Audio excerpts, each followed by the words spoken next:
أعوذ بالله من الشيطان الرجيم. بسم الله الرحمن الرحيم.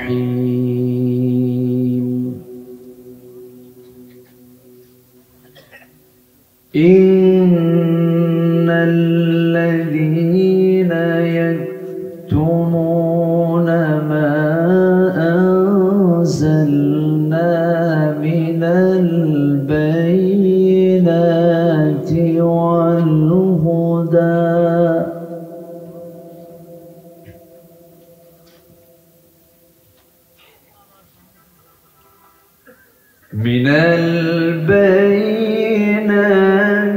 والهدى من بعد ما بيناه للناس في الكتاب.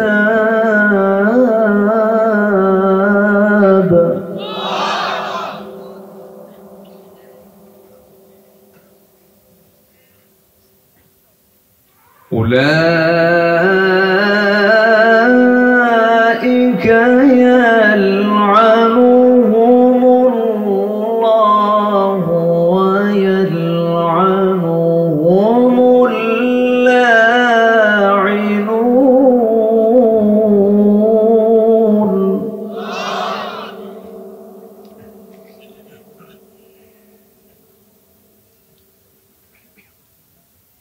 إلا الذين تابوا وأصلحوا وبينوا فأولئك أتوب عليهم.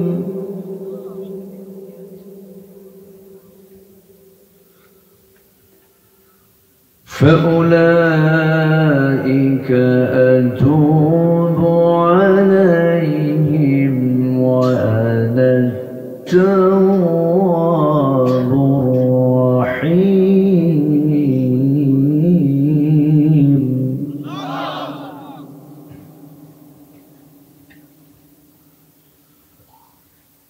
الله أكبر. بسم الله الرحمن الرحيم.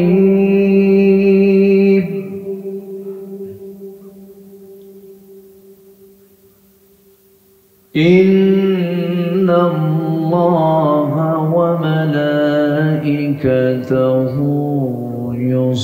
يصلون على النبي.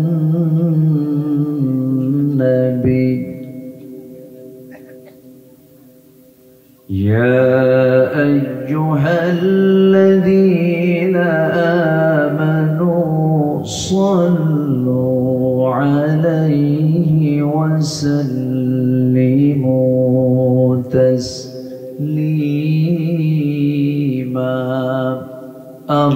اللهم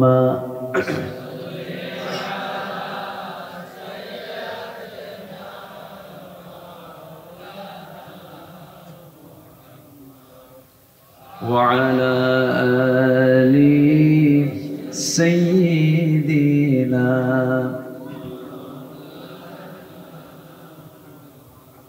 একটু মোহাম্মত দিয়ে নবীর প্রেমে মাতোয়ারা হয়ে আওয়াজ দিয়ে জোরালো কণ্ঠে সবাই বলুন আল্লাহুম্মা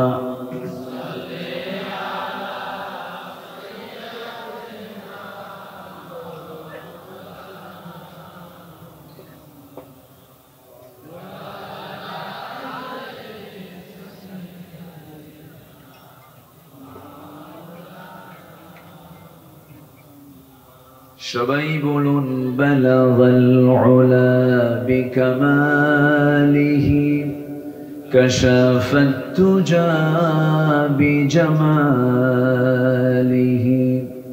হাসানাত জামিউ খিসালিহি সাল্লু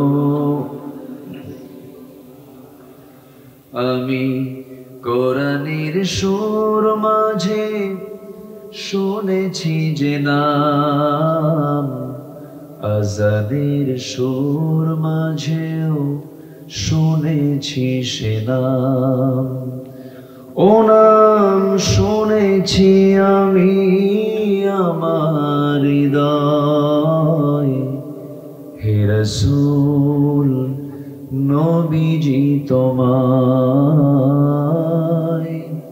হে রাসূল নবীজি তোমায়। সবাই বলছি সাল্লাল্লাহু আলাইহি ওয়াসাল্লাম। উত্তরবঙ্গের গেটওয়ে সিরাজগঞ্জের সলঙ্গা থানার উল্লাপাড়া উপজেলার সলঙ্গা থানার চড়িয়া মধ্যপাড়া বাইতুর রহিম জামে মসজিদ মাহফিল ইন্তজামী কমিটি কর্তৃক আয়োজিত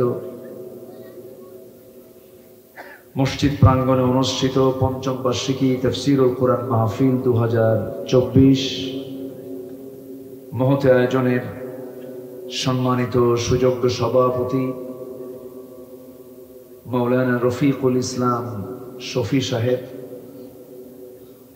আমার পূর্বে কথা বলেছেন নন্দিত আলেমে দ্বীন মুফতি মাহফুজুর রহমান হাকিমপুরি হাফিজাহুল্লাহ। আজকের মাহফিলের বরেণ্য অতিথি আমার ডান পাশে উপবিষ্ট আমার মুরব্বী, যাদের কাছ থেকে আমরা শৃঙ্খলা শিখেছি, আন্দোলন বুঝেছি, যারা আমাদের প্রেরণার বাতিঘর, বিগত সময়ের সর্বোচ্চ মজলুম জননেতা, আমরা যারা 16 বছর যারা সচেতন ছিলাম, দেখেছি জুলুম যার উপরে অবিরত ছিল, শহীদি কাফেলা, দুর্জয় কাফেলা, বাংলাদেশ ইসলামী ছাত্র শিবিরের সফল সাবেক কেন্দ্রীয় সভাপতি, তুখোড় ছাত্রনেতা, এই উল্লাপাড়ার কৃতি সন্তান। শুধু উল্লাপাড়া নয়, টেকনাফ থেকে তেতুলিয়া, রূপসা থেকে পাথুরিয়া, সুন্দরবন থেকে বান্দরবান, এই 18 কোটি মানুষের ইসলামী আন্দোলনের অন্যতম সিপাহা সালার মুহতারামে মুকাররমি মাওলানা রফিকুল ইসলাম খান হাফিজাহুল্লাহ। আজকের মাহফিলের সম্মানিত অতিথিবৃন্দ, বিশেষ করে জাতির শ্রেষ্ঠ সন্তান শিক্ষক মণ্ডলী, জাতির বিবেক সাংবাদিক বৃন্দ, সামনে উপস্থিত দূরে কাছের বিভিন্ন স্থান থেকে ছুটে আসা কালেমার ঝান্ডাবাহী, তাওহীদের পতাকাবাহী, দ্বীন ইসলামের নরসারদুল বীর মুজাহিদ, প্রাণ প্রিয় সম্মানিত দ্বীনি ভাইরা, আড়ালে বসে আছেন শ্রদ্ধেয়া সম্মানিতা মা বোনেরা। আলোচনার সূচনায় আনুষ্ঠানিকতার মধ্য দিয়ে আমার পক্ষ থেকে আবারও দিল খোলা সালাম, আসসালামু আলাইকুম ওয়া রাহমাতুল্লাহি ওয়া বারাকাতুহু। সালামের জবাব একটু ভিজা ভিজা মনে হচ্ছে কিন্তু। আসসালামু আলাইকুম ওয়া রাহমাতুল্লাহ। সবাই কেমন আছেন? আমাকে উল্টা প্রশ্ন করলেন, এ তো মুহাব্বতের লক্ষণ। আল্লাহ তাআলা আমাকে আপনার মতোই আপনার কাতারেই রেখেছেন। বলি আলহামদুলিল্লাহ। অনেক রাত হয়েছে, একটু কষ্ট হবে, একটু কষ্ট দেব। শুনতে রাজি আছেন তো সবাই? আমার ভাইজান আমার আগে যে ওয়াজ করেছেন, ওটা সাধারণ নেতার মতো বক্তৃতা নয়, এটা তার বক্তৃতা ছিল না সাধারণ, এটা ওয়াজ ছিল। এটা তার নিজের ওয়াজও না। কিসের ওয়াজ? কোরআনের ইয়াইযুকুম লাআল্লাকুম তাযাক্কারুন। তিনি সংক্ষিপ্ত সময়ে গোটা ওয়াজ করে দিয়েছেন। আমি আর পরে কি করি? আমি তার কোনো ভাষা খুঁজে পাচ্ছি না। এবং আপনারা, আমি তাকে রেখে যে আমি ওয়াজ করবো কি ভাষাও আমি খুঁজে পাচ্ছি না। আমি তাকে খুবই সম্মান করি, শ্রদ্ধা করি। আল্লাহ তাআলা এমন নেতৃত্ব বাংলার জমিনে প্রতিষ্ঠিত করে দেন। জোরে বলি আল্লাহুম্মা আমিন। আরো জোরে আল্লাহুম্মা আমিন। বনবাড়িয়া নামক একটা এলাকায় আজ থেকে 18 বছর আগে ভাইজানের সাথে একই মাহফিলে দেখা হয়েছিল। 18 বছর আগে। এখন বলেন কোন সময়? বুঝতেছেন তো? আচ্ছা, মাঝে মঈনুদ্দিন ফখরুদ্দিন ছিল, এরপরে বিগত 16 বছর তারা ছিল। ফেরাউন বেঁচে ছিল 1600 বছর, এরা ছিল 16 বছর। সংখ্যার যে মিল এরকম হলো কেমনে বুঝলাম। আচ্ছা, যাই হোক, এরকম একটি তাফসীর মাহফিল আবার এতদিন পরে আল্লাহ তাআলা আবারও সাক্ষাৎ ঘটিয়ে দিয়েছেন।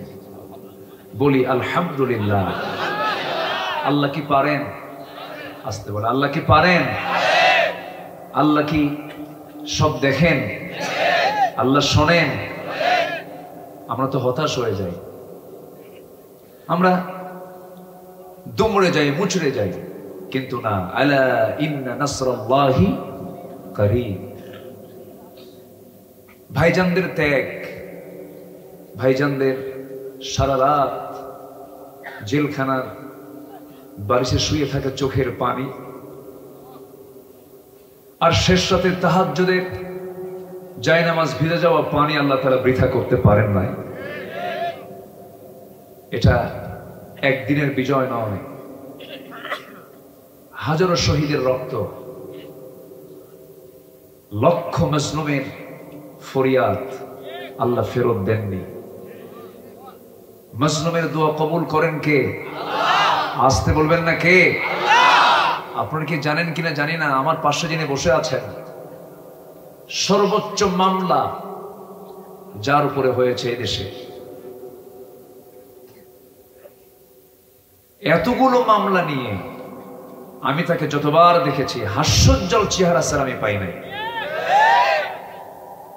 সামনে আমি আর বেশি প্রশংসা করব না, শুধু এতটুকু বলবো, উল্লাপাড়া একটা রত্ন পেয়েছে। আল্লাহ তাআলা এই জাতির সূর্য সন্তানকে দীর্ঘ হায়াত তাইয়্যিবা দান করুন। জোরে বলি আল্লাহুম্মা আমিন। সম্মানিত হাজিরিন,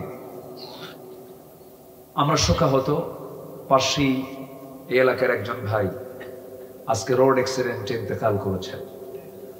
আল্লাহ তুমি তার হাদিস অনুযায়ী যদি ঈমান নিয়ে যদি কেউ অ্যাক্সিডেন্টে মারা যায়, পানিতে ডুবে মারা যায়, আগুনে পুড়ে মারা যায়, শুক্রবারে মারা যায়, আল্লাহ তাকে শহীদের দরজা দিয়ে দেন। আল্লাহ তুমি তাকে তার জীবনের গুনাহগুলোকে মাফ করে দাও।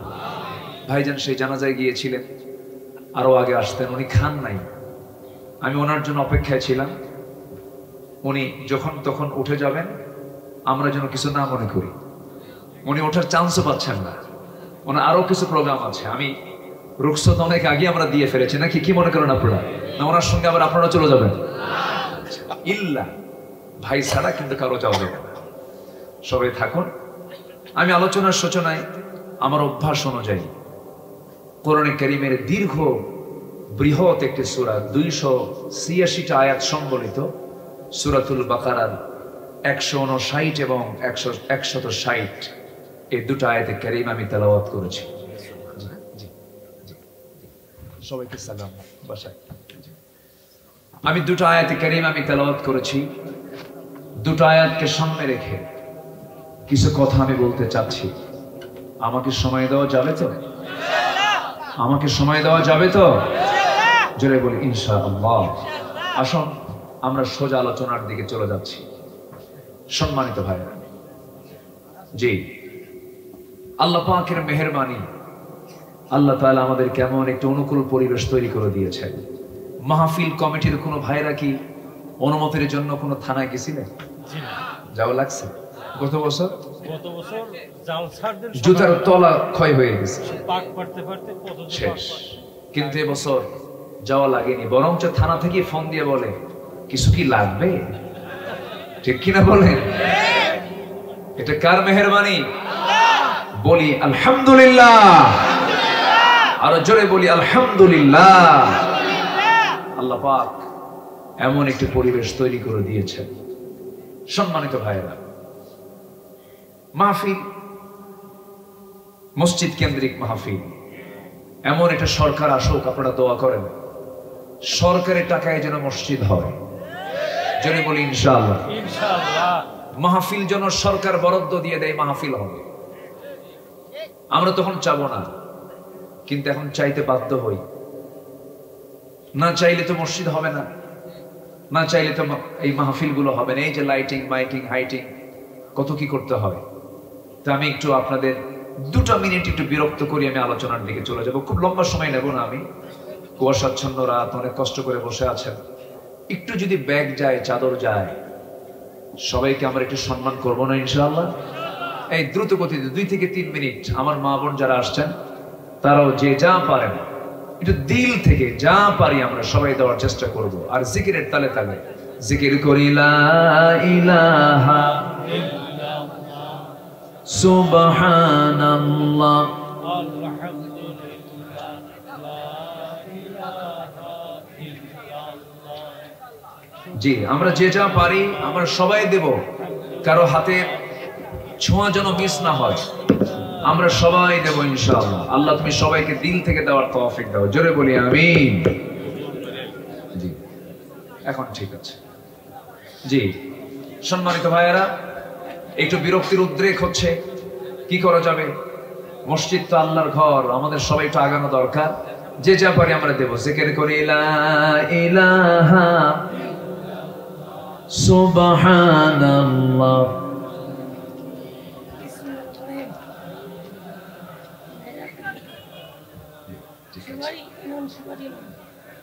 জি, লা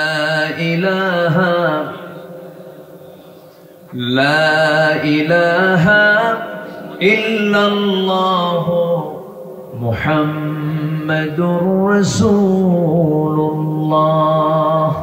সাল্লাল্লাহু আলাইহি ওয়াসাল্লাম। আসুন আমরা এখন সোজা আলোচনার দিকে যাচ্ছি। শুনছেন তো সবাই নাকি? যে আমার দিকে এখন তাকান, আমরা এখন সোজা আলোচনার দিকে যাচ্ছি। আমি সূরাতুল বাকারার 159 এবং 60 থেকে আমি তেলাওয়াত করেছি। আল্লাহ তাআলা এই পৃথিবীতে কিছু কিছু অপকর্মের জন্য আল্লাহ তাআলা লানত করেছেন, অভিসম্পাত দিয়েছেন। যদি কোনো বান্দা আল্লাহর অভিসম্পাতে পড়ে যায়, তার কি বিপদ না নিরাপদ? নিরাপদ না বিপদ? বিপদ। পৃথিবীর সবার অভিসম্পাত মিস হতে পারে, লানত মিস হতে পারে, কিন্তু আল্লাহ যদি কাউকে লানত দেন, তার কি বাঁচার উপায় আছে? আসতে বলবেন উপায় আছে? উপায় নেই।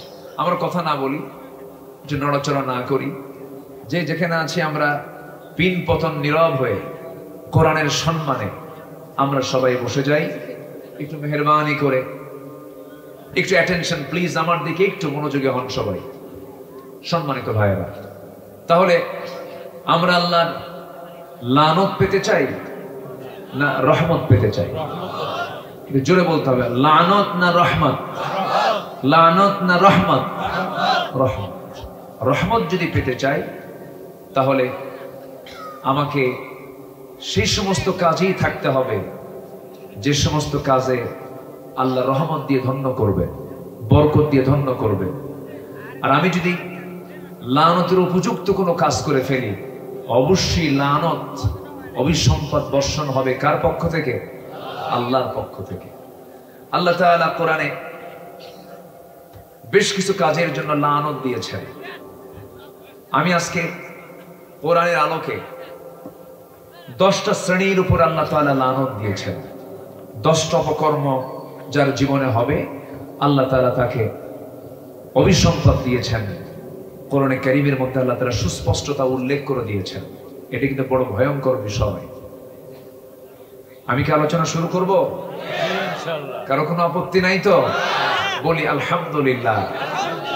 আপনি শুনছেন হাজার হাজার, আর প্রযুক্তির কল্যাণে এই যে ক্যামেরাগুলো আসছে, এরা আগামীকালকে শোনায় দেবে কোটি কোটি মানুষকে।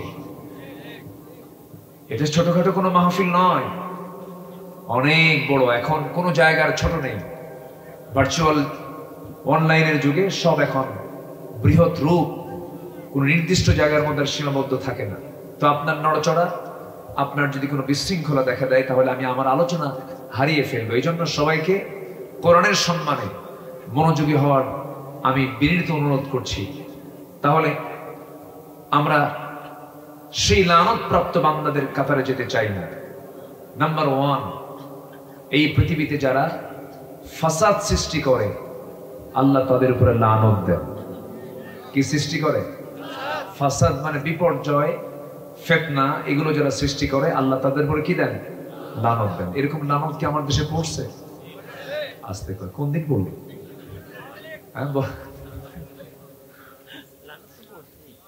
পড়ছে? এরকম মনে হয় আপনাদের মনে হয়?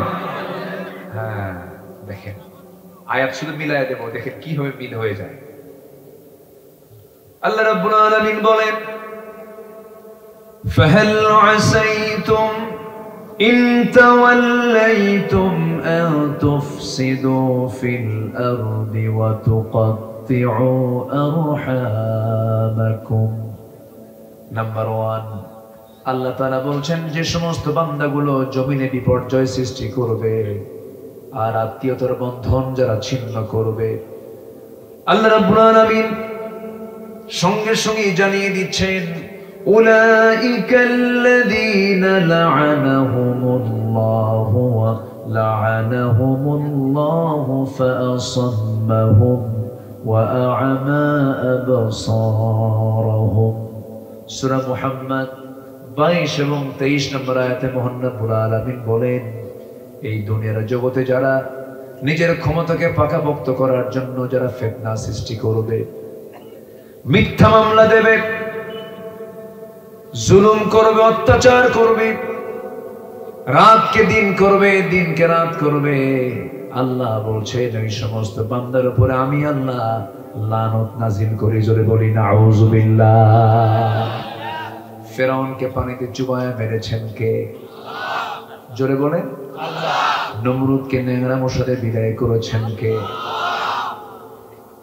আবু জেহেলকে নিষ্পাপ একজন নাবালেগ সন্তানের হাতে দুনিয়া থেকে বিদায় করে দিয়েছেন কে? আল্লাহ তাআলা। সে আল্লাহ তো এখনো আছেন, সে আল্লাহই থেকে যাবেন। পৃথিবীর কেউ থাকবে না, আমিও থাকবো না, আপনিও থাকবেন না। আমার আল্লাহর পরিচয় হলো, যারা পারেন চট মিলে আমার সঙ্গে বলুন, হুয়াল আউয়ালু ওয়াল আখিরু ওয়াল যাহিরু ওয়াল বাতিন ওয়া হুয়া বিকুল্লি শাইইন আলীম। জোরে বলুন আল্লাহু আকবার। তিনি প্রথম, তিনি শেষ, তিনি প্রকাশ্য, তিনি গোপন। সকল ক্ষমতা একমাত্র কার? আসতে বলবেন না কার? কত বড় দাপটে ছিল ফেরাউন, শেষ করে দিয়েছেন আল্লাহ পাক তাকে। এত বড় সন্ত্রাসী ছিল, এত বড় ক্ষমতা লিপ্সু ছিল, এত বড় ক্ষমতা লোভী ছিল, ক্ষমতাকে পাকাপোক্ত করার জন্য নিজের স্ত্রীকেও হত্যা করতে দ্বিধা করে নাই। কোন শয়তান বলেন? কে বলেন? কে? চিন্তা করা যায়? ক্ষমতা, ক্ষমতায় থাকতেই হবে। বউ শুদ্ধ আউট, বউকে রাখে নাই। সে বউটাকে নাম কি বলেন তো? আল্লাহু আকবার। সবাই তো ওয়াজ পারে, আমি আর কি করব? সিরাজগঞ্জ তো এটা, তাই না? সিরাজগঞ্জের মানুষ ইসলাম প্রিয়, ইসলাম জানে। আলহামদুলিল্লাহ বলেন, জোরে বলি আলহামদুলিল্লাহ। অনেক মহিলা আছে বলে, হুজুর আমার স্বামী ভালো না। আমি কি, আপনার স্বামী কি ফেরাউনের মতো? আমি এই কথা বলি, আসিয়া ফেরাউনকে নিয়ে সংসার করেছেন, এটা একটা মডেল না বলেন তো? এত জঘন্য একটা মানুষ, তার সাথে তিনি সংসার করেছেন। মা, এটা আপনার জন্য একটা মডেল হওয়া উচিত। স্বামীকে ভালো করার দায়িত্ব আপনার। আপনি পারবেন আপনার স্বামীকে ভালো করতে অথবা খারাপ করতে। কারণ স্বামীরা কার কথা শোনে? মনে হয় কি শোনেনি না, মনে হয় আপনারা না, ভাবসাব তো অন্যরকম মনে হচ্ছে। বইয়ের কথা না শুনলে সংসার হবে? শোনেন না? ওদের শোনে, আমিও শুনি, সবাই শোনে। না শুনলে তো সংসারই হবে না। সবাই শোনে। বইয়ের কথা না শুনলে উপায় নাই তো। বইয়ের মতো বড় দারোগা পৃথিবীতে নাই।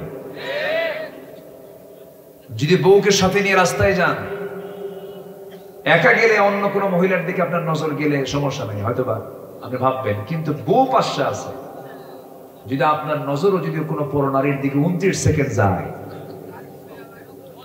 কিচ্ছু করবে না রাস্তায়, বাড়ি আগে যা। সন্ধ্যার পরে যখন ডাক দিবেন, ঝর্ণা, তোমার ঝর্ণা, তুমি ছায়া থাকো আরেক দিকে, মোহাব্বত দেখাও না। এর নাম স্ত্রী। স্ত্রী তো শখের, স্ত্রী তো মাওয়াদ্দাতা ওয়া রাহমা, তৃপ্তির জায়গা। এটা এটার বেহেশতের ফ্লেভার, এটা জান্নাতের ফ্লেভার। এটা ইসলাম কি সুন্দর করে দিয়েছে এই বৈধ সম্পর্ক। বলি আলহামদুলিল্লাহ। স্বামী স্ত্রী যখন বুড়া বুড়ি হয়ে যায়, তখন কি যৌবন থাকে? বুড়ি মারা গেলে বুড়ার কান্না দেখে কি, ওরে বাপরে বাপ! আপনারা দেখছেন কিনা জানি না, আমি দেখছি। যখন বুড়া মারা যায়, বুড়ির কান্না দেখে কি। 80 বছরের বুড়া, বুড়ির বয়স 70 বছর, বুড়ি গেছে মেয়ের বাড়ি বেড়াতে, বুড়া ফোন দিয়া কয়, তাড়াতাড়ি আয়, তুই বাড়িতে আসবি কখন? যৌবনের টানে না হৃদয়ের টানে? এটা কে দিয়েছেন? সাধারণ যে মোহাব্বত, এখানে শুধু মানে মোয়াদ্দা থাকে, শুধু ভালোবাসা থাকে, কিন্তু রহমত থাকে না। কিন্তু স্বামী স্ত্রী ভালোবাসায় ভালোবাসাও থাকে, রহমতও থাকে। মাওয়াদ্দাতাও রাহমা, রহমত থাকে। আল্লাহু আকবার বলে। আর যদি স্বামী তার বউকে ছাড়া, পুরুষ যদি তার বৈধ স্ত্রী ছাড়া অন্য কারোর সঙ্গে থাকে, মোহাব্বত হয়তো কিছু ক্ষণিকের থাকতে পারে, কিন্তু রহমত না লানত? রহমত না লানত? এখন কি সমাজে লানত বেশি না রহমত বেশি? বলেন বলেন। লানতের পরিবেশই বেশি। ইউনিভার্সিটির ক্যাম্পাস, কোনো পরিচয় নাই, ছেলে মেয়ে জোড়ায় জোড়ায় গাছের গোড়ায় গোড়ায় বসে গেছে, সকাল থেকে সন্ধ্যা পর্যন্ত একটাই জিকির, তুমি আমার আমি তোমার। এই তো। কিন্তু এটাতে মোহাব্বত থাকতে পারে, কিন্তু কোনো রহমত নাই। এগুলোকে প্রমোট করার জন্য এই দেশে সিনেমা নাটক তৈরি হয়েছে। সেই সিনেমা নাটকের একজন অন্যতম নাট্যকার হলো মুস্তাফা সরওয়ার ফারুকী, যে তার বউকে নাচায় আর ওদেরকে বানায় উপদেষ্টা। আর এই সমস্ত আচরণ জাতি দেখে হতবাক হচ্ছে। এই তো ঘটে যাওয়া 5 আগস্টের আগ পর্যন্ত যারা রক্ত দিয়েছে, তাদের সঙ্গে এগুলো প্রতারণা হচ্ছে।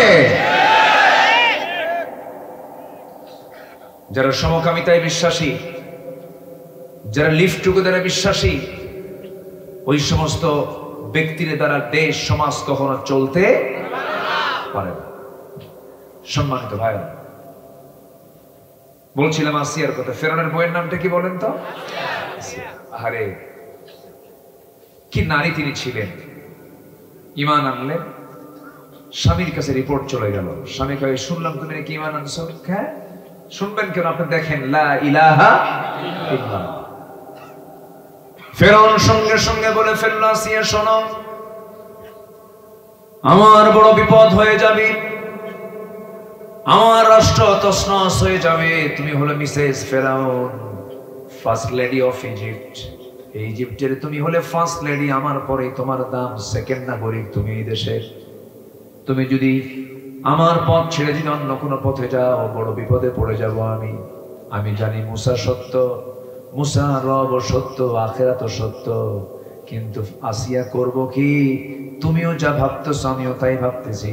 ঠিক আছে মুসা সত্য, তার রব সত্য, কিন্তু আমার চেয়ার যে চলে যাবে, চেয়ার রক্ষা না করলে উপায় নাই, ইমান ছাড়ো। এরকম লোক এখনো আছে না নাই? 10 টাকার কাছে ইমান বিক্রি করে, আছে না?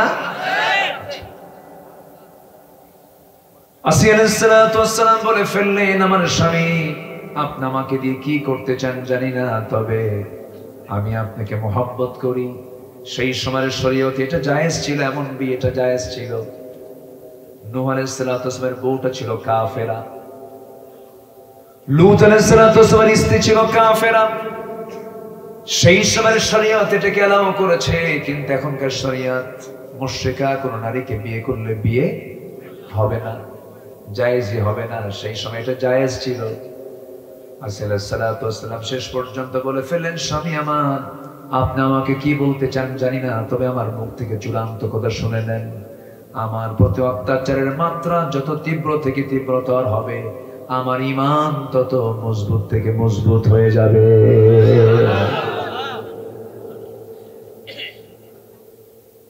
আমার ভাইরা,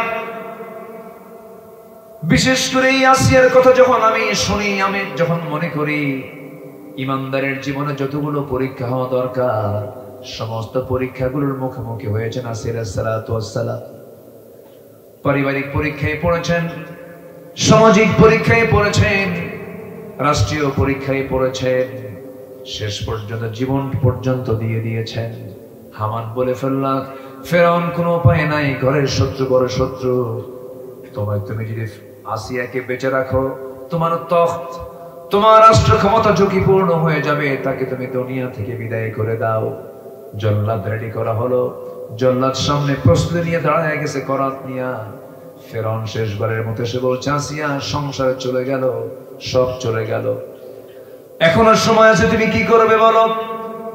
সঙ্গে সঙ্গে আসিয়া আলাইহিস সালাতু ওয়াস সালাম বলছেন, স্বামী আমার আপনি সর্ব প্রস্তুতি নিয়ে ফেলেছেন, কোনো সমস্যা নাই। একটা কথা আমার পক্ষ থেকে জেনে রেখে দেন, আমি আমার নাকের মধ্যে জান্নাতের ঘ্রাণ পেতেছি। আল্লাহু আকবার। কোরআন যখন তার সামনে ধরা হলো, কপালের সঙ্গে লাগানো হলো, লাগানোর সঙ্গে সঙ্গে ফিনকি দিয়ে রক্ত পড়তেছে। সেই সময় আসিয়া আলাইহিস সালাতু ওয়াস সালাম একটা দোয়া করেছিলেন, সেই দোয়াটা কোরআনে আল্লাহ রাব্বুল আলামিন কোট করেছেন। তিনি বলেন 4000 বছর আগের মানুষ, আর কোরআন নাযিল হলো 1500 বছর আগে। আল্লাহ আসিয়ার দোয়াটাকে এত সুন্দর করে কবুল করে নিয়েছেন, কোরআনের মতো কিতাবে হুবহু তারা দোয়াটা তুলে ধরেছে। কি দোয়াটা তিনি করেছেন?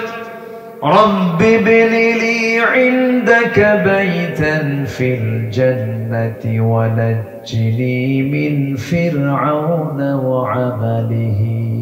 আয় আল্লাহ তাআলা, তুমি আমার জন্য বানায়া দাও তোমার ঘরের সাথে, তোমার কাছে ইনদাকা বাইতান ফিল জান্নাহ, একটা ঘর আমি চাই তোমার কাছে, কিন্তু সেই ঘরটা অন্য কোনো জায়গায় হওয়া যাবে না, তোমার আরশ আজিমের ঘরের দেওয়ালের সাথে সেই ঘরটা আমার বানায়া দাও। আসিয়ার দোয়াটা দেখছেন কি স্বতন্ত্র দোয়া। আল্লাহ এত বড় জান্নাত আমার দরকার নেই, শুধু তোমার ঘরের সাথে একটা ঘর দিয়ে। কি মুহাব্বত, কি ভালোবাসা, কি আল্লাহকে কাছে টানা। পৃথিবীতে আপন বলতে কে আছে বলেন তো? আস্তে কয় আল্লাহ, আরো জোরে আল্লাহ, আরো জোরে আল্লাহ। আসলে কে আর আছে ভাই? কেউ তো আমার আপন না। যিনি আমার আপন, আলেমে আরওয়াহে তিনি আমার ছিলেন, দুনিয়াতে তিনি আমার আছেন, মরে যাওয়ার পরে তিনি আমার থেকে যাবেন, কিন্তু আলেমে আরওয়াহে আল্লাহ ছাড়া আমার কেউ ছিল না। দুনিয়ার জিন্দেগিতে এসে আমরা বাপ মা পাইছি, ভাই বোন পাইছি, আত্মীয় স্বজন পাইছি, বউ পরিবার পরিজন পেয়েছি, কিন্তু মূলত এরা আমার আপন কেউ নয়। এক্ষুনি দুনিয়া থেকে বিদায় নিয়ে নেব, 2 দিন যেতে না যেতে এই সমস্ত সম্পত্তি নিয়ে সন্তানরা মারামারি শুরু করে দেবে। আমি কি ভুল বলতেছি? সন্তান ভুলে যাবে, সন্তান কবরস্থানে যাওয়ার সময় পাবে না, সন্তান দোয়া করার টাইম পাবে না। বউ কম বয়সী হলে আরেক জায়গায় স্বামী সে পেয়ে যাবে, আরেক জায়গায় বিয়ে হয়ে যাবে। বিয়ে হওয়ার পরে বলবে, মা তোমরা যে সিদ্ধান্ত নিছো আমার বিয়ের ব্যাপারে, আগের স্বামীর চাইতে এই স্বামীটা আরো ভালো, মানে আপনি রিজেক্ট, আপনার কেউ নাই। পৃথিবীটা বড় নিষ্ঠুর জায়গা, এটি চোখ বন্ধ করলে টের পাওয়া যায়। সবচেয়ে নিষ্ঠুর জায়গা হলো পৃথিবী, যার কেউ আমার আপন না। আমার আপন মূলত কে? আসতে বলে, আপন মূলত কে? আল্লাহ। আমরা আল্লাহকে কাছে নেব। জোরে বলি ইনশাআল্লাহ, আরো জোরে বলি ইনশাআল্লাহ। 16টা বছর শুধু ক্ষমতাকে পাকাপোক্ত করার জন্য কত কি করেছে। আল্লামা সাইদির মতো মানুষকে কেমনে ধরে নিয়ে গেল, জেলখানায় থাকলো, জেলখানায় থাকতেছেন, কত কষ্ট করলেন তিনি। 13টা বছর ধরে বিনা কারণে, কোনো কারণ ছাড়াই সর্বোচ্চ রিমান্ডে রেখে, এবং তার বিরুদ্ধে যে মামলা হয়েছিল, যে কথার ভিত্তিতে সেই কথা বলেছিলেন আমাদের রফিকুল ইসলাম খান ভাই, আপনারা জানেন কিনা জানি না, কোন একটা অনুষ্ঠানে ওনার বক্তৃতাকে কাউন্ট করেই ধর্মীয় অনুভূতিতে আঘাতের অভিযোগে একটা মামলা করা হয়। সম্মানিত ভাইরা, সম্মানিত বন্ধুগণ, সেই জেলখানা থেকে প্ল্যান করে 2023-এর 13 অগস্ট চিকিৎসার নাম করে সুস্থ মানুষকে ধরে নিয়ে হসপিটালাইজড করে হাসপাতালের বেডে শুয়ে রেখে চিকিৎসার নাম করে পয়জনিং করে তাকে পরিকল্পিতভাবে হত্যা করা হয়েছে। তাফসীর মাহফিলের এই প্ল্যাটফর্ম থেকে সুস্পষ্টভাবে জানান দিতে চাই, যে অপশক্তি আল্লামা সাইদিকে হত্যা করেছে তাদের প্রত্যেকের দৃষ্টান্তমূলক বাংলার জমিনে শাস্তি দাবি করছি। রাজি আছেন কারা কারা? হাত উঁচু করে দেখান মুসলমান।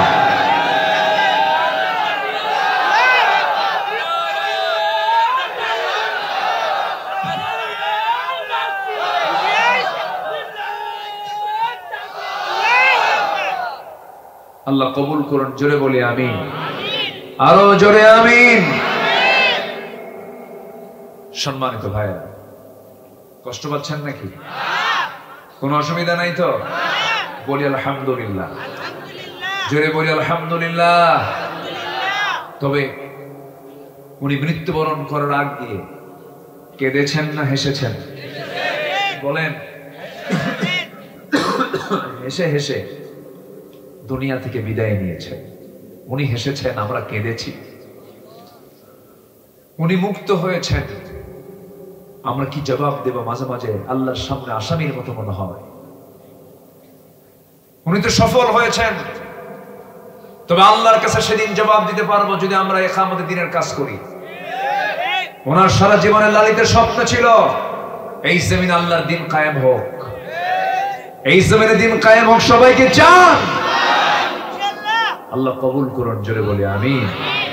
কিন্তু আল্লাহর বান্দা হতে হবে লানত প্রাপ্ত না রহমত প্রাপ্ত? বলেন লানত না রহমত? রহমত প্রাপ্ত বান্দা আমরা হব। তাহলে 1 নম্বর আমরা শিখে নিলাম, জমিনে যারা বিপর্যয় সৃষ্টি করবে আল্লাহ তাদের উপরে লানত দেবেন, যেমন করে সালমান এফ রহমানের উপরে পড়ছে। ঠিক কিনা? বাঁচার জন্য দাড়ি কাটছিল। কিসের জন্য? তাহলে দাড়ি রাখছে কি সুন্নতের জন্য না বাঁচার জন্য? এতদিন রাখছে হলো দাড়ি রেখে কেমনে কি করা যায়, আবার দাড়ি কেটে ভাবছে কেমনে কি পালানো যায়। তাহলে দাড়িকে সুন্নত মনে করে রাখছে। চিন্তা করেন, হাজার হাজার কোটি টাকার মালিক পারল না, ধরে ফেললো শেষ পর্যন্ত। ধরে যখন কোস্টগার্ড ধরতে গেছে তাকে চেনে নাই, দাড়ি কাটছে যে, মাথার চুলও কালো বানাইছে, ড্রেস সম্পূর্ণ চেঞ্জ, পাঞ্জাবি গেঞ্জি, পাজামা লুঙ্গি, মাথার টুপি সাদা, কি বলে মাথার চুল সাদা কালো, মোছ নাই, দাড়ি নাই, চেনার উপায়ও নাই। বন্ধুকে ধরতে গেছে, আইনমন্ত্রী যখন ধরা খাইছে, আইনমন্ত্রীকে আমার একা নিয়ে যাও কেন? আমি তো একা আসি না, আমি তো জামাতের সাথে আসছি। ওই যে কে ওটা? ভালো করে দেখো, ওটাই দরবেশ। বোঝেন নাই? এখানে যে একটা শিক্ষা আছে, শিক্ষাটা হলো জালিম জালিমকেও ছাড়ে না। জালেম কিন্তু ইমানদার ইমানদারকে রক্ষা করার জন্য জীবন পর্যন্ত দিয়ে দেয়। কথা ক্লিয়ার? কথা ক্লিয়ার? নাম্বার 2 হলো আত্মীয়তার বন্ধন কখনো ছিন্ন করা যাবে না। আত্মীয়তার বন্ধন ছিন্ন করলে পরে রহমত না লানত। বোনকে খবর নেয় না, বাবার খবর নেয় না, ভাইয়ের খবর নেয় না, এমন পরিবার মনে হয় উল্লা পাড়ায় নাই? আছে? সন্তান বড় হয়ে গেছে, বাপকে ভাত দেয় না, মার কোনো খবর রাখে না, মাকে একটা ফোন করার জরুরত মনে করে না। একটা প্রশ্ন করবো আমার ভাইরা, মনোযোগ দিয়ে উত্তরটা দিবেন। সবাই বলুন তো, মা বড় না বউ বড়? মাহফিলে মা বড়, বাড়িতে বউ বড়? জি না? না, সাফা মারাই যায়। আমি জায়গা মতো দিলাম, কিন্তু বাস্তব বাপ মা যে কত বড় হৃদয়ের মানুষ তারা প্রকাশ করে না, তারা বলে না। এই পৃথিবীতে বাপ মা ছাড়া মানুষের কোন দোষ আড়াল করার মানুষ পৃথিবীতে আর দ্বিতীয়টা নাই। কত কষ্ট নিয়ে বুকের মধ্যে জমা রাখে, এরপরে বলে আমার সন্তানটা খুব ভালো। ঠিক আছে না? এটাই হলো মা বাবা। কিন্তু আমার ভাইয়েরা, আমি আবার এটাও বলবো না বইয়ের দাম নাই, বইয়ের দাম অবশ্যই আছে। বউকে কখনো মার সামনে ছোট করবেন না, আবার মার সামনে বউকে ছোট করবেন না, আবার বউয়ের সামনে মাকে খাটো করবেন না। দুজনকে আল্লাহ রাব্বুল আলামিন দু প্রকার মর্যাদা দিয়েছেন। আপনার বউ আপনার কাছে আপনার বউ হতে পারে, কিন্তু আপনার সন্তানগুলোর সেই মহিলাটাকে মা। আপনার সন্তানের তো মা আছে, তার মর্যাদা আছে, তার সম্মান আছে, তার ইজ্জত আছে। কিন্তু একটা কথা বলে রাখি, সেটা হলো বউ পাল্টানো যায় কিন্তু মা কিন্তু পাল্টানো যায় না। বউকে পাল্টাবেন নাকি? এত জোরে জি করলে রাগ করতেছেন মনে হয়, একটু মজা করে কথা বলতেছে, রাগ করতেছেন না তো? আমার ভাইয়েরা, মার কাছে মা, সন্তানের কাছে সন্তান, বউয়ের কাছে বউ, সবার মর্যাদা সবার কাছে আছে। কিন্তু মাটা হলো এক্সট্রা, বাবা হলেন এক্সট্রা, স্বতন্ত্র। আল্লাহ রাব্বুল আলামিন তাদেরকে স্পেশালিটি একটা দিয়েছেন। এই পৃথিবীতে আল্লাহর পরে হলো মা বাবার স্থান। মা বাপকে যে খুশি করতে পারবে আর শাজিম সব খুশি হয়ে যাবে। মা বাপ দারুণ সম্পদ। যাদের বাড়িতে বাপ মা আছে, ভরা রহমত তাদের মধ্যে আছে। যার বাড়িতে মা বাপ নাই, তাদের কাছে কোনো রহমত নাই। বড় বরকতের জায়গা এটা। যে কোনো কাজ করার আগে আপনি বাপ মার কাছ থেকে দোয়া নেবেন, আল্লাহ রাব্বুল আলামিন সেই কাজের মধ্যে 100% বারাকা দান করবেন। জোরে বলি সুবহানাল্লাহ। 3টা দোয়া মিস হয় না। কয়টা দোয়া বলেন? 3 ব্যক্তির দোয়া মিস হয় না। নাম্বার 1 হলো দাওয়াতুল মাজলুম। যারা মাজলুম তাদের দোয়া মিস হয় না। আরেকটা হচ্ছে দাওয়াতুল মুসাফির। মুসাফিরের দোয়া কখনো মিস হয় না। আরেকটা হচ্ছে দাওয়াতুল ওয়ালিদ। পিতা মাতার দোয়া কখনো মিস হয় না। পিতা মাতা যে দোয়াটা সন্তানের জন্য করেন, বন্দুকের গুলি মিস হয় কিন্তু বাপ মার দোয়া মিস হয় না। জোরে বলি সুবহানাল্লাহ। কিন্তু সেই বাপ মাকে অনেক সন্তানই আছে খোঁজই নেয় না, খবর নেয় না। মা কোথায় গেল? এই যে নাটোরে মাহফিল ছিল, নাটোরে গুরুদাসপুরে একটা মাহফিল ছিল গত বছরের কথা। এই কথাটা আমার প্রায় মনে হয়। চিঠি আসলো একটা, আমার মঞ্চে একটা চিঠি আসলো। সেই চিঠিটা দেখলাম কাপা কাপা হাতে লেখা। লিখেছেন, হুজুর আমি 72 বয়সে একজন বৃদ্ধ মহিলা, 72 বয়সে একজন বৃদ্ধা নারী। আমি আপনাকে চিঠি লিখলাম। আল্লাহ তাআলা আমাকে 3টা ছেলে সন্তান দিয়েছেন। তিনজনই তারা বিয়ে করে নিয়েছে, কিন্তু এই তিনজন বিয়ে করলে হবে কি, সন্তানগুলো হয়ে গেছে, সব হয়ে গেছে। তিনজনের তিনটা ঘর, আমার ঘরটা মাঝখানে, চতুর্দিকে সন্তানদের ঘর। প্রত্যেকটা সন্তানের ঘর থেকে খাবারের ঘ্রাণ আসে, কিন্তু এই 72 বছর বয়স আমাকে নিজেই রান্না করে খেতে হয়। আছে উল্লাপাড়ায় আছে দুঃখ, পোড়া কপাল, পোড়া কপাল এগুলো। দুনিয়াও শেষ, আখিরাতও শেষ। আমার বন্ধুগণ, কিন্তু ওই ছোট তিনটা সন্তান, ওই সন্তান তিনটা যখন ছোট ছিল, ওই তিন সন্তানের খাবার রান্না হয়েছে কয় হাঁড়িতে? বলেন কয় হাঁড়িতে?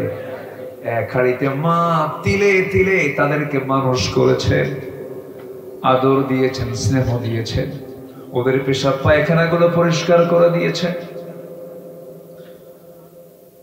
রাত 3টার দিকে চিৎকার মেরে ক্ষুধার জন্য ছটফট করেছি, মার কাছে ঘুম। মা বিরক্ত হন নাই, মা দুধটা খুলে দিয়ে বলেছেন বাজান খা। খাইতে খাইতে মাকে ঘুম পাড়তে দেই নাই, পেশাব করে দিয়েছি। এইদিকে খাইতে গেল সময় পেশাব করে দিয়েছি, বিছনা মেখে গেছে, পায়খানা করে দিয়েছি। হঠাৎ করে জ্বর চলে আসছে, প্রচন্ড জ্বর। মা জলপট্টি করতে করতে গোটা দিন রাত চলে যায়, মার চোখটা ঘুমানো, ঘুম পায় না। এত তিলে তিলে কষ্ট করে করে যেই মা, যে বাপ সন্তানকে ধীরে ধীরে বড় করলেন, আরে বাড়িতে বাজার নাই, রান্না করার কোনো কিছু নাই, বাপ কত কষ্ট করে ভ্যান চালায়। প্রখর চৈত্র মাসের রোদের ভিতরে চড়ায় জমিতে খেটে খেটে সাদা মানুষ কালো হয়ে যায়। তার টার্গেট হলো সন্তানগুলো যেন ভালো করে খেতে পারে, চলতে পারে।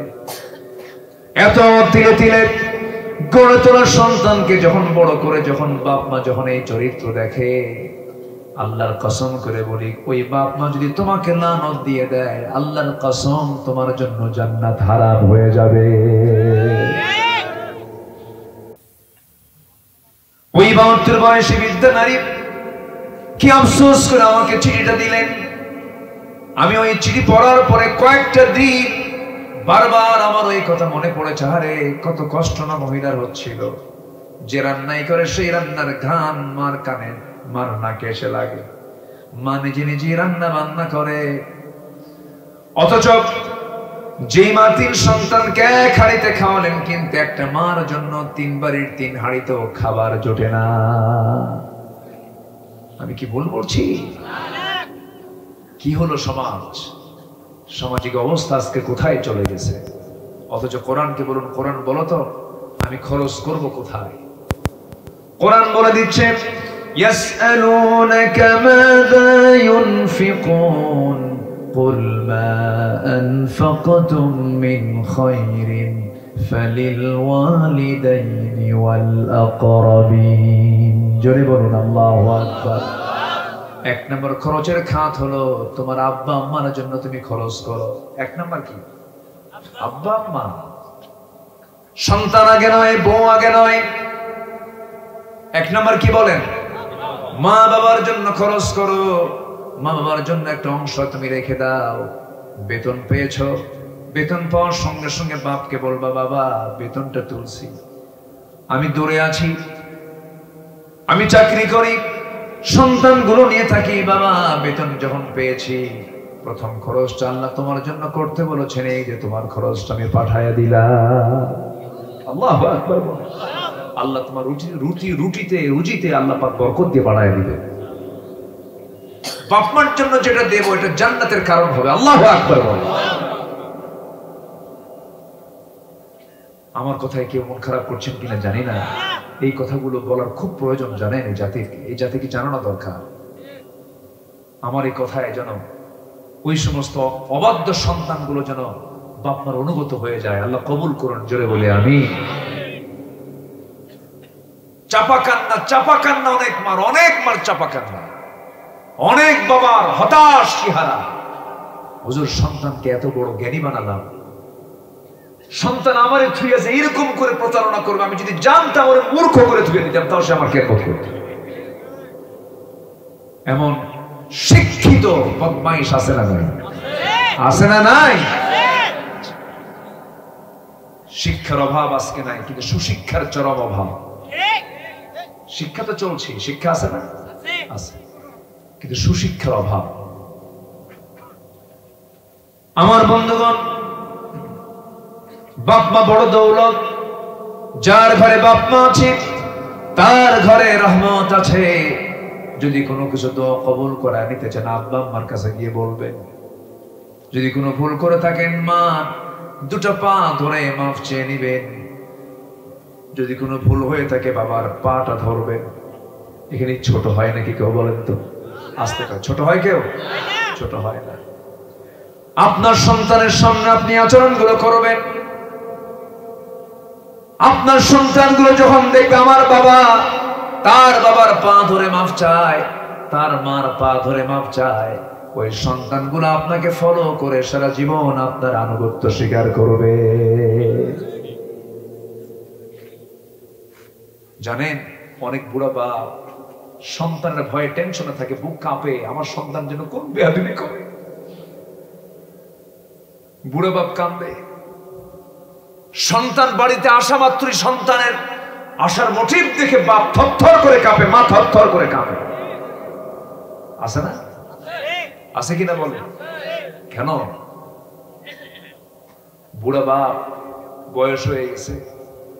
ছোটবেলায় আমরা যখন কোন সদাই দেখেছি, সদাই বলে না এলাকায়, কোন সদাই দেখলে, আইসক্রিম দেখলে, কোনো কিছু দেখলে আমরা বলতাম যাবো আমি এটা খাবো। এই যে জিদ ধরছি, জিদ ধরে ধরে শেষ পর্যন্ত কাবু কইরা নিছি, বাপ দিয়ে ছাড়ছে।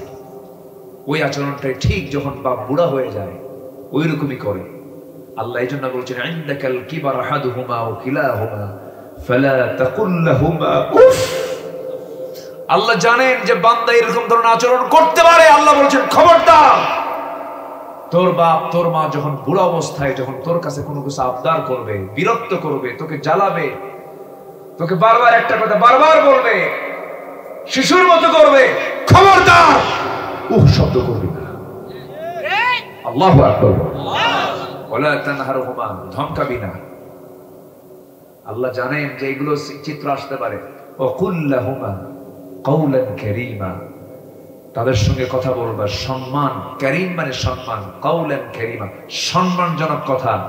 মন্ত্রীর সামনে যেমন অধীনস্থ সচিব যেমন কথা বলে, স্যারের সামনে ছাত্র যেমন করে সম্মান দিয়ে কথা বলে, সম্মানজনক কথা পৃথিবীতে সবচেয়ে এক নম্বর পাবে হলো মা আর বাবা।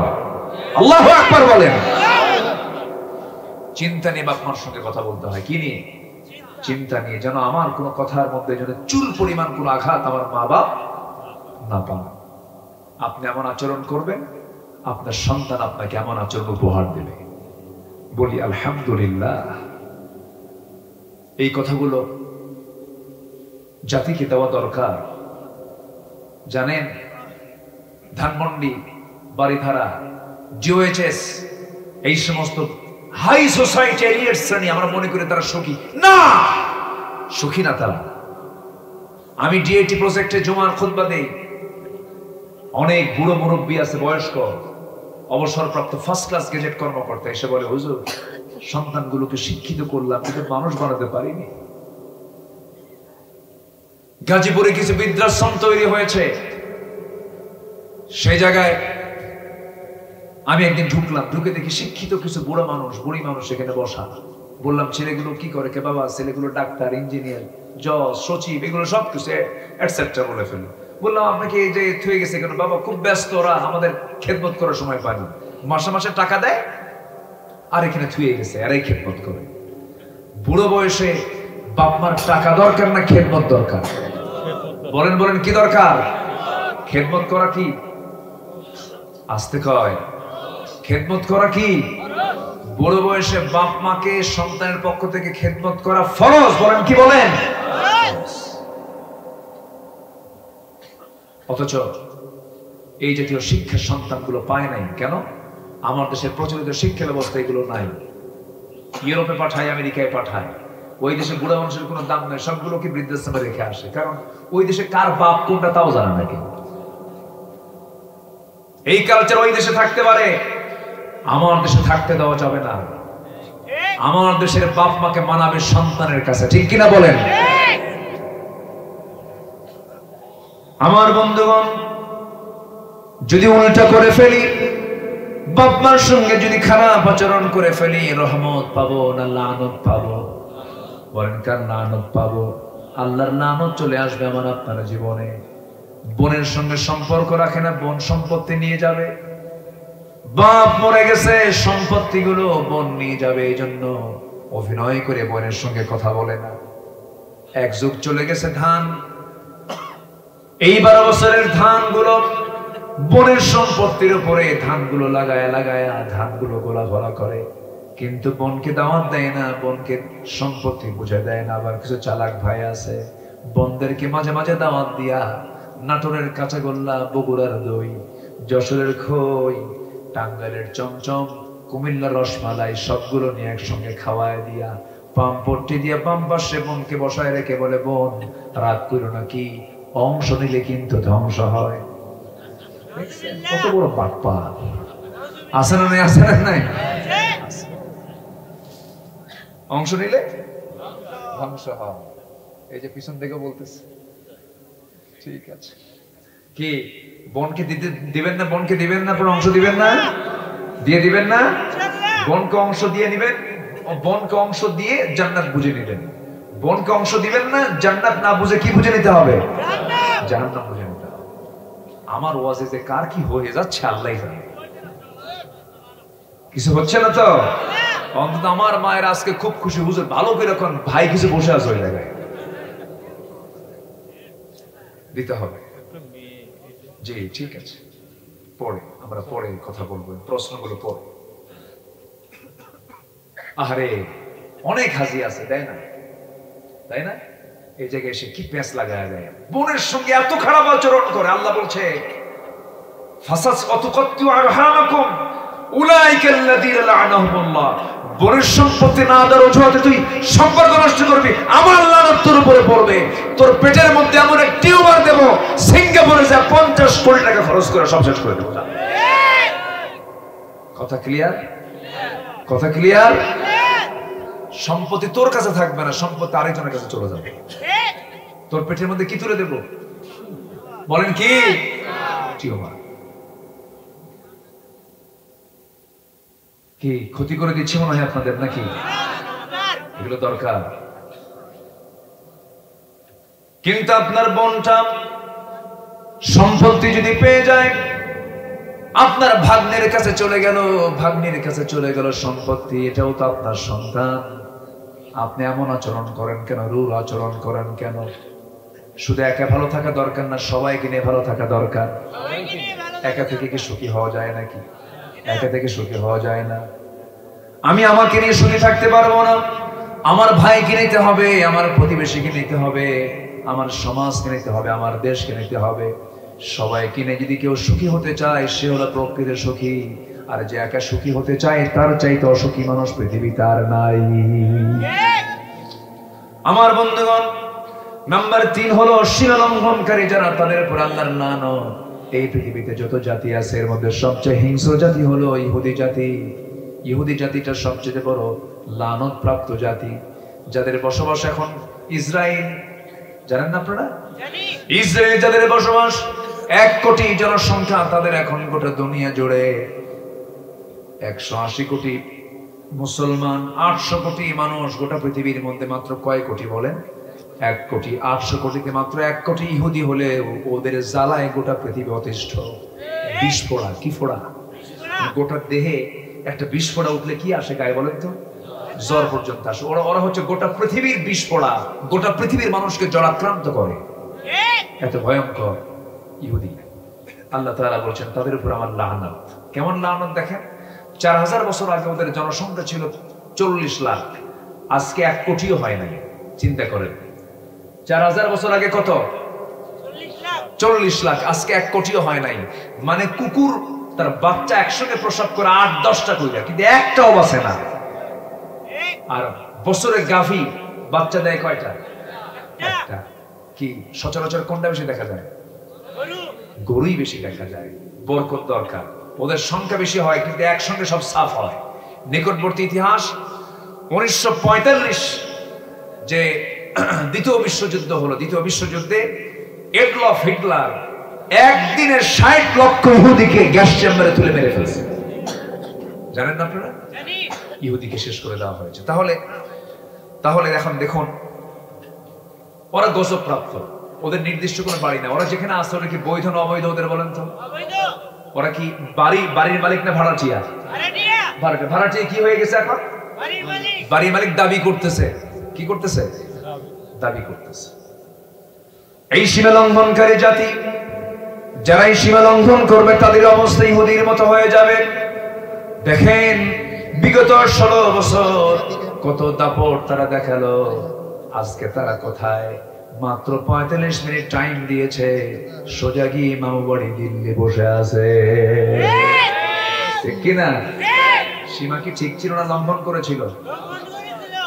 16 বছর জেলখানায় ছিল। সাধারণ লোক বেশি না আলেম ওলামা বেশি? আমারও নিয়ে গেছি। 2018 সালে মামলা হয়েছে, 2014 সালে মামলা তো আসি 2000 সাল থেকে মামলা। প্রথম এই সরকার যখন প্রথম ক্ষমতায় আসে 2000 সালে, সেই সময় মামলা শুরু হয়েছে।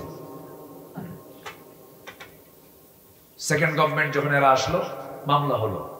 2018 সালে আমাকে ধরে নিয়ে মামলা দিয়া জেলখানায় ঢুকায় দিল। হুজুর আপনি রাষ্ট্রদ্রোহী। কি দ্রোহী? রাষ্ট্রদ্রোহী। কি করছেন? আপনি নাশকতা করেছেন, মানুষকে বিভ্রান্ত করেছেন, উজ্জীবিত করেছেন। এই ডিজাইন দেখইয়া আমার ঢুকায় দিল। জেলখানায় ঢুকলাম। জেলখানায় ঢুকি সামনে দেখি 85 বছরের এক বুড়া মানুষ। আমার দেখে লম্বা একখান সালাম দিয়ে কয়, হুজুর আপনি জেলখানায় আসলেন, খুব খুশি হয়েছে। বললাম যে জেলখানায় ঢুকলে মানুষ খুশি হয়। তো খুশি হলেন কেন চাচা বলেন তো? বলে যে খুশি হয়েছে এই জন্য ওয়াজ শুনি দূর থেকে, কাছ থেকে মুসাফাটাও করতে পারি না, এত জনগণের চাপ। আর আপনি এখন আমার কাছে আসছেন, বেজার না হয়, বেজার হয়ে না হয়ে কি খুশি হবো না? অবশ্যই খুশি হবো। বেজার কেন হবো? খুশি হচ্ছে। থাকলাম ভিতরে। বললাম চাচাকে, চাচা আপনার মামলা কি? আমার মামলা হলো বিস্ফোরক মামলা। তো আপনি কোথায় বোমা মারলেন? কে বাবা বোমা কি? আমার হাতের কি সেই শক্তি আছে? 85 বছরের একটা বুড়া মানুষের নামে মামলা দিয়েছে, হলো বিস্ফোরক মামলা। উনি ককটেল মারছে, বোমা মারছে। এই তো শয়তানও বিশ্বাস করবে। এই হলো 16 বছরের মামলার চিত্র। এমন মামলা যে মামলা কেউ জানে না, গায়েবী মামলা। কি মামলা বলেন তো? চিন্তা করুন, এই তো মামলা। নির্বাচন তো হয়েছে মাশাআল্লাহ, বড় মানুষও ভোট দিয়ে গেছে। জানেন না আপনারা? জানেন না আপনারা? নাম্বার 4 হলো যারা আল্লাহর সত্য বাণীকে যারা গোপন করবে, যেটা দিয়ে আমি তেলাওয়াত দিয়ে শুরু করেছি, আল্লাহর লানত তাদের উপরে পড়বে। ইন্নাল্লাযীনা ইয়াকতুমুনা মা আনজালনা মিনাল বায়িনাতি ওয়াল হুদা মিন বা'দি মা বায়্যানাহু লিন-নাসি ফিল কিতাব উলাইকা ইয়ালআনুহুমুল্লাহ ওয়া ইয়ালআনুহুমুল লাঈনুন। জোরে বলুন আল্লাহু আকবার। আমার আয়াতকে যারা গোপন করবে, এই আয়াতকে যারা সুস্পষ্টভাবে বলবে না, যারা এই আয়াতকে সমাজে যারা বাস্তবায়ন করবে না, আল্লাহর এই আয়াতের মধ্যে লেখা আছে চোর করলে হাত কাটো, জেনা করলে পরে পাথর মারো, সুদ হারাম, ব্যবসা হালাল। এই সমস্ত বিষয়গুলো শুধু কাগজের পাতায় রাখা দরকার না দেশে চালু করা দরকার? বলেন বলেন। দেশের যারা চালু করতে চায় না তারা আয়াতকে প্রকাশ করলো না গোপন করলো? গোপন করে দিল। এমন লোক বাংলার জমিনে নাই? আছে না নাই? আল্লাহ লানত তাদের উপরে। কিন্তু এই আয়াতগুলোকে সমাজে প্রতিষ্ঠার জন্য যুগে যুগে সাহাবায়ে কেরাম জীবন তাজা প্রাণগুলো ঢেলে দিয়েছেন। আহারে, দিন কায়েমের জন্য কি পরিমাণ জজবা তাদের মধ্যে কাজ করেছে।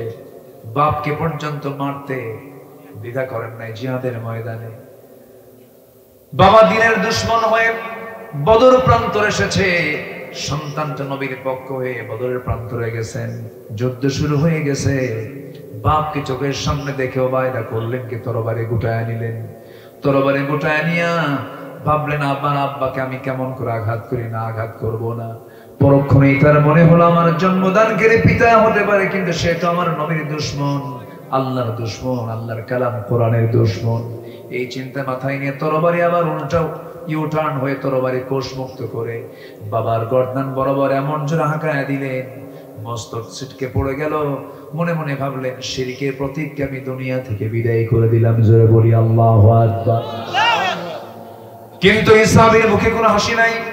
মুসলমানদের বিজয় যখন নিশ্চিত হয়ে গেছে, সেই সময় বলা হলো ওবায়দার কি হয়েছে। রাসূল বললেন ওবায়দার মুখে হাসি নাই কেন? হুজুর ওবায়দার বাপ আজকে যুদ্ধে মারা গেছে। রাসূল বলেন কে মেরেছো? আমার ওবায়দার প্রিয় বাপকে। হুজুর আমরা কেউ মারি না, ওবায়দা নিজেই তার বাপকে দুনিয়া থেকে বিদায় করে দিয়েছে। রাসূল বলেন ওবায়দা রে, আমার বুকের সঙ্গে আমার বুকের কাছে আয় রে। বুকের সঙ্গে জড়িয়ে ধরে বলছেন ওবায়দা আজকে তুমি যে কাজটা করেছো আল্লাহর 8টা জান্নাত তোমার জন্য ওয়াজিব হয়ে গেছে। এই ওবায়দা উহুদের প্রান্তরে যুদ্ধের ময়দানে চলে গেলেন। নবীজি সবচেয়ে বেশি আহত হয়েছেন উহুদ যুদ্ধে, রক্তাক্ত হয়ে পড়েছিলেন। দিন কায়েমের জন্য, দিনকে বিজয়ী করার জন্য আমার নবীজির পবিত্র দেহ থেকে রক্ত ঝরেছে, দাঁত ভেঙেছে, খন্দকে কোমরটা কুঁজো হয়ে গেছে। নবীজি দুনিয়া থেকে বিদায় নিয়েছেন কোমর সোজা নিয়া না বাঁকা নিয়া? বাঁকা নিয়া। রাসূল দুনিয়া থেকে বিদায় নিয়েছেন দাঁতগুলো ঠিক রেখে না ভেঙ্গে ভেঙ্গে। নবীজি কথা বলতেন শেষ জীবনে কথাগুলো আটকে আটকে যেত, অস্পষ্ট হয়ে যেত, দাঁত সামনের দুইটা নাই, কোমর কুঁজো হয়ে গিয়েছিল। খন্দকে আমার নবীজির শরীর থেকে কি পরিমাণ রক্ত সারা জীবন ঝরেছে, তার মধ্যে সবচেয়ে বেশি হলো উহুদে। সে উহুদের ময়দানে আমার নবীজি রক্তাক্ত অবস্থায় পড়েছিলেন, সেখান থেকে তাকে তুলে আনা হলো।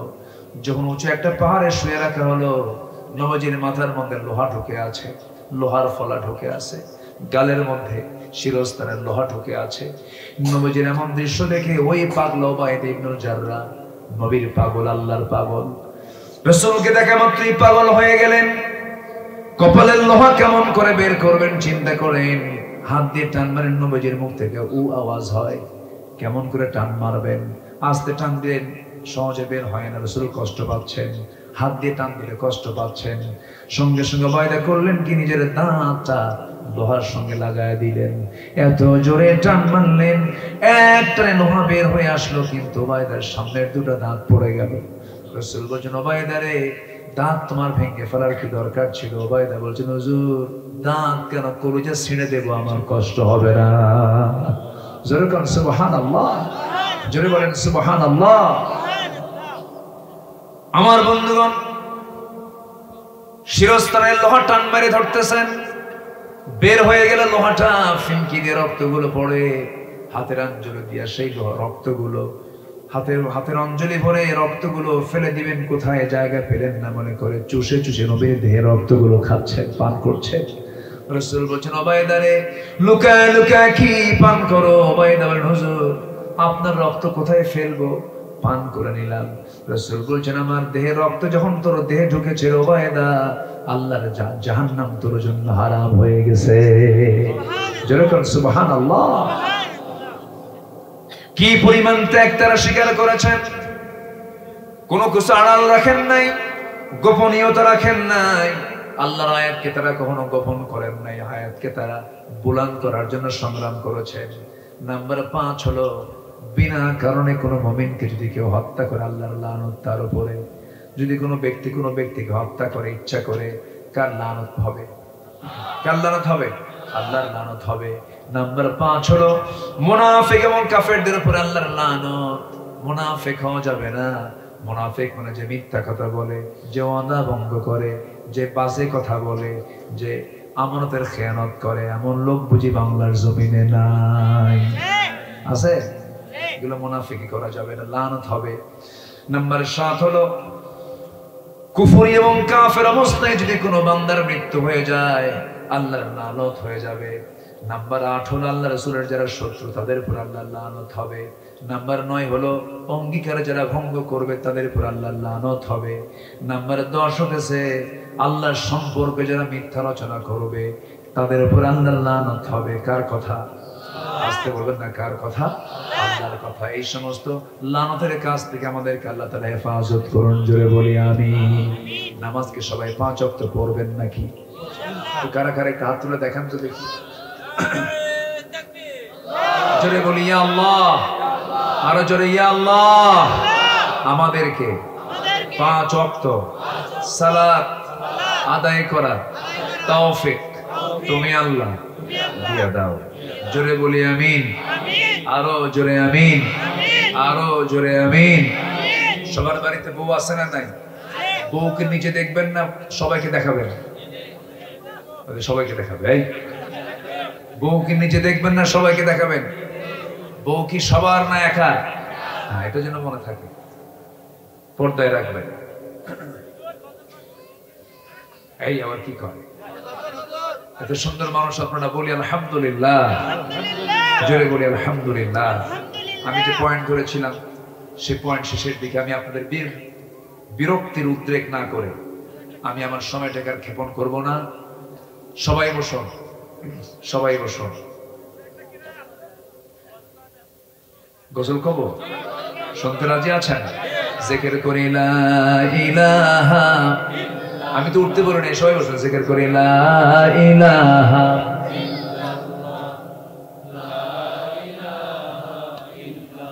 লা ইলাহা সুবহানাল্লাহ ওয়ালহামদুলিল্লাহ। আরো জোরে লা ইলাহা সুবহানাল্লাহ ওয়ালহামদুলিল্লাহ। লা ইলাহা লা ইলাহা সুবহানাল্লাহ ওয়ালহামদুলিল্লাহ।